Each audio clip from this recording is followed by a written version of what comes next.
Good Thursday morning, and thanks for joining us from the Ohio AgNet Voice You Know with the News You Trust studio, sponsored by Grain Equipment Company, where innovation meets execution. I'm Dusty Sonnenberg. With clear skies, we have 47 degrees on the barn thermometer. It looks like it's going to be another beautiful day, a good day for drying and for harvest progress to continue around the Buckeye State. Powered by soy biodiesel, Dale's going to be traveling to Western Ohio, broadcasting from the Farm Credit Mid-America office in Salina. I'm visiting today with Kyle Benscooter. Benscooter Hay and Straw. And Kyle, you guys have an awesome project going on right now, collecting goods, if you will, for the folks down in North Carolina. Tell us a little bit more. So what we have going on here is we've sent a lot of hay through the years to the Henderson County area in North Carolina, and we've all seen the videos and the images of the terrible flood damage, and the amount of loss that these people are dealing with is absolutely unimaginable.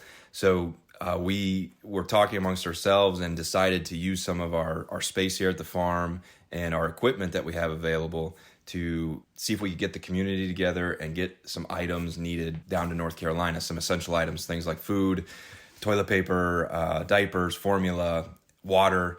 And the hardest part was just finding where do you send it to. And we knew we wanted to help from our experience the Hendersonville area to start with. So we got connected with the county. The county had a great list of information for us. They gave us what they can use, what they can't use, and then more importantly, a warehouse that we could get a truck into to unload. So that's kind of what we have going on here at the farm is we're taking in donations until about noon, and the plan is to have the truck, leave around 1 o'clock and deliver in Hendersonville midday Friday. Well, tremendous response from the community, just looking out in the shop, just so much of so many different items that were donated. It's absolutely awesome, the amount of effort that has come from our community here. I'm getting so many messages, emails, and there's the post has been shared over 600 times. That we put it out on Facebook and Instagram, and there are so many people in Wood County and beyond that are eager to help.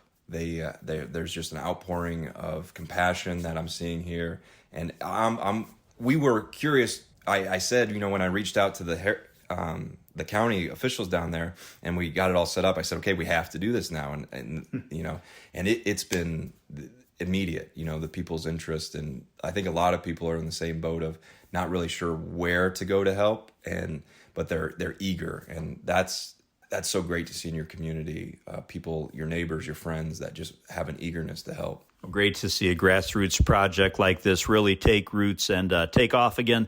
Truck takes off around 1 o'clock today, and we want to encourage anybody in the Wood County area or the greater area to swing by if you've got some of those goods.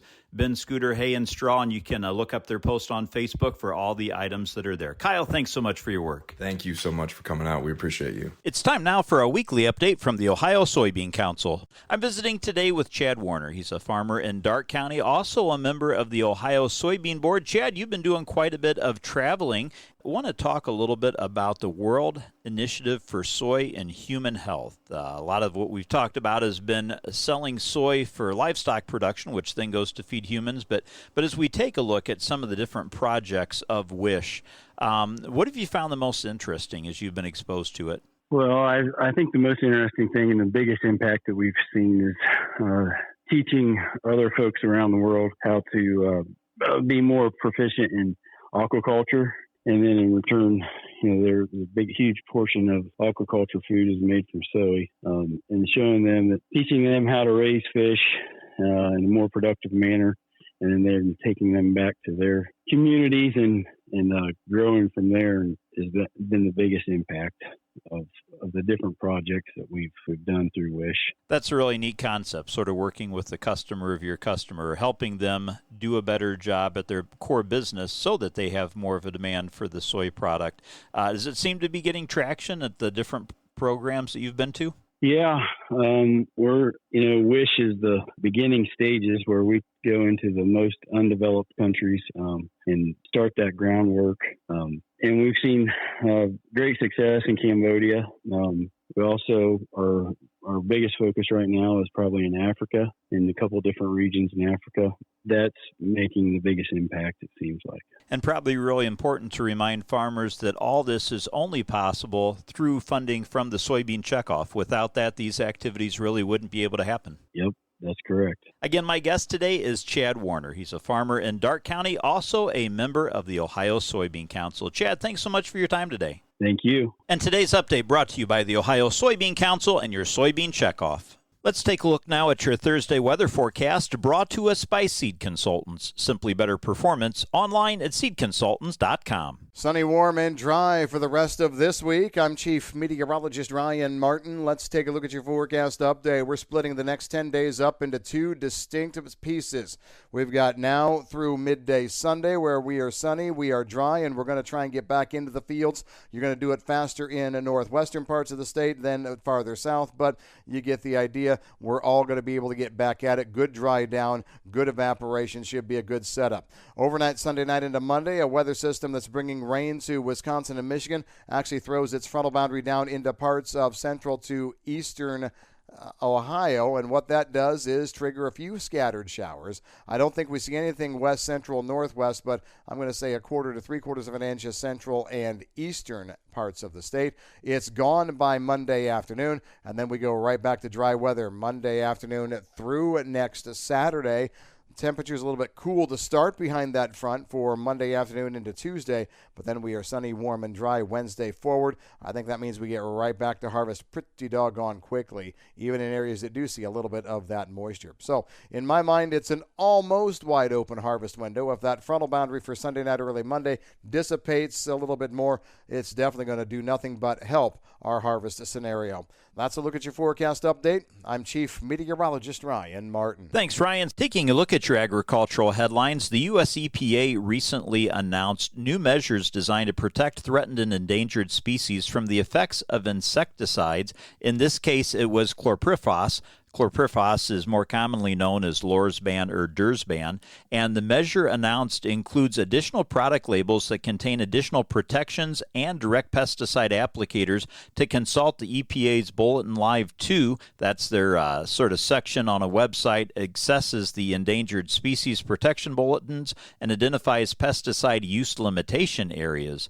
Now, collectively, these measures will not only protect listed species, but also reduce exposure to non-listed species, the EPA said. EPA said it would soon issue a proposed rule to revoke the tolerances associated with all food uses except 11 food and feed crops uses identified in a 2020 agency decision. Those crops would include alfalfa, apples, asparagus, tart cherries, citrus, cotton, peaches, soybeans, strawberries, sugar beets, and wheat, both spring and winter wheat. At this time, all pre-August 2021 final rule chlorpyrifos tolerances have been reinstated and are currently in effect, and based on the available data, retaining only the 11 food uses along with the geographic limitations and additional mitigation measures could decrease average annual pounds of chlorpyrifos applied in the U.S. by 70% compared to historical uses.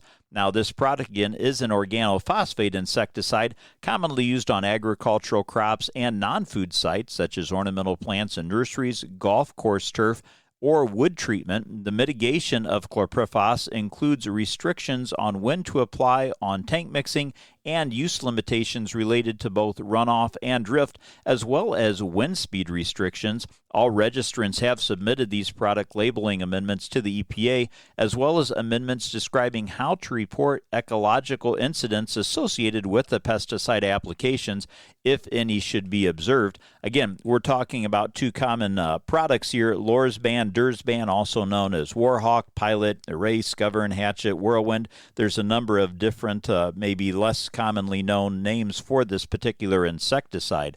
Now, the registration review process for chlorpyrifos is ongoing, according to the EPA. In 2025, the agency said it plans to issue an amended proposed interim decision for the product for public comment, followed by the interim decision then in late 25. In 2022, the EPA finalized a rule effectively banning the use of this product among U.S. farmers, and the rule was issued in response to an order from the U.S. Court of Appeals for the Ninth Circuit. In November of 23, the U.S. Court of Appeals for the Eighth Circuit ruled the EPA rule was arbitrary and capricious in a lawsuit filed by agricultural groups led by the American Farm Bureau Federation, and the Eighth Circuit's ruling cleared the way for the EPA to restore the use of the product for the 2024 growing season. Now, the EPA issued an interim registration for the insecticide in December of 2020 before the Ninth Circuit handed down that order in April of 21. That led to the EPA issuing then its food tolerance revocation. In December of 2020, action by the EPA, it found the 11 high-benefit, low-risk crop uses for the product. That finding was subject then to the lawsuit in the Eighth Circuit. In other agricultural news, an expired farm bill seemed to get lost as we turn the calendar page. Now, what does that mean for the major farm and nutrition programs? Well, it is a little bit complicated, but some things that we should know, according to our friends at AgriPulse. In recent decades, it's not unusual for the farm bill programs to expire. When the 2002 farm bill expired, portions of it were extended 6 times in the spring of 2008 for less than a year in total, that according to the Congressional Research Service. And when the 2008 Farm Bill expired in 2012, some Farm Bill programs ceased new operations after October 1st of 2012. Others did continue under operations under some different appropriations acts. Now, the federal crop insurance program is permanently authorized. It does not need to be reauthorized by a Farm Bill. The SNAP program, Supplemental Nutrition Assistance Program, which accounts for most of the spending in the Farm Bill, is reauthorized through appropriations bills and continuing resolutions, and as of today, the government is operating under a continuing resolution through December 20th. The Inflation Reduction Act extended 4 major conservation programs and their funding authority through fiscal year 2031. The end of the IRA, the Inflation Reduction Act funding window, would be the Environmental Quality Incentives Program, or EQIP, the Conservation Stewardship Program, the Ag Conservation Easements Program, and the Regional Conservation Partnership Program.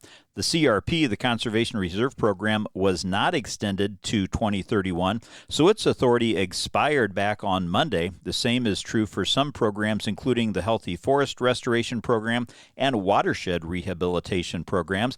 The 2023 Farm Bill extensions continued authorization for commodity programs through the 2024 crop year, and that time period varies depending on the commodity. It's time now for your Thursday morning Louis Dreyfus grain analysis, brought to you by the Ohio Soybean Council and your soybean checkoff. Let's check in with Ryan Martin. Grain markets finished mostly higher on Wednesday. It wasn't without a little bit of fight, though. Let's start with the markets that didn't have to fight that hard.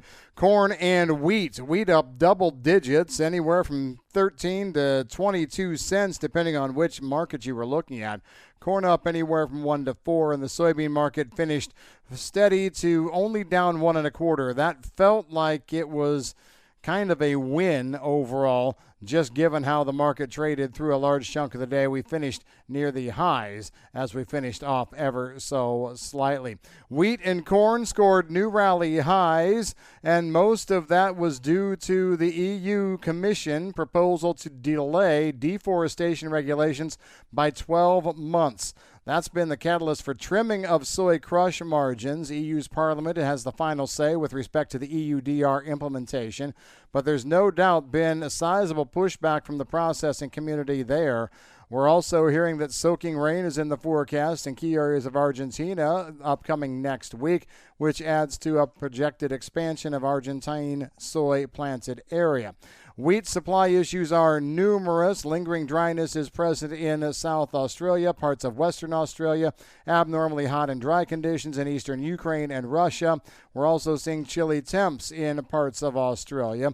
Overnight lows there were recorded in the upper 30s. Egypt's GASC yesterday stated its agreement to purchase 3.1 million metric tons of Black Sea and very probably Russian wheat in a direct deal, which will feature shipments of 510,000 metric tons per month all the way into spring. U.S. ethanol production for the week ending Sept 27 totaled 288 million gallons versus 292 the prior week, also up 1% year on year in spite of the ethanol industry's seasonal downtime. I'm Ryan Martin. Thanks, Ryan. Let's take a look at how your market's closed, brought to us by Seed Consultants. Simply better performance, online at seedconsultants.com. December corn closed up 3.5 cents a bushel at $4.32.5, and March corn was up 3.5 cents at $4.50. November soybeans closed down 1 1/4 at $10.56, and January beans were down 1 1/4 at $10.74. December Chicago wheat closed up 16 1/4 cents, $6.15 1/4. In the overnights, December corn is down 1/4 penny. November beans are down 5 1/2, and wheat for December down 1 1/2 penny. Thanks for joining us. This is the Ohio AgNet.